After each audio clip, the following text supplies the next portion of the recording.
Hello, this is Heather from Twist My Stitch. Thank you for joining me for this tutorial.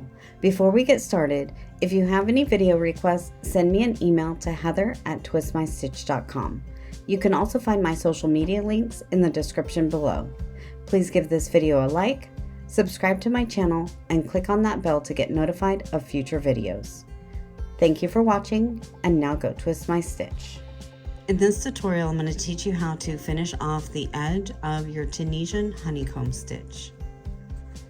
So since the honeycomb stitch is worked in alternating the Tunisian purl stitch with the Tunisian simple stitch, then we're going to work the bind off edge in pattern as well.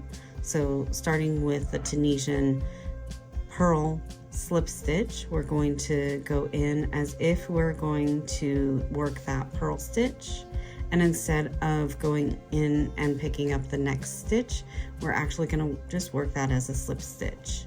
The next one is a simple stitch, so we're going to just work it as if we're going to do a simple stitch and then slip, purl, slip, the simple, and slip. Continue that along your edge, repeating in pattern.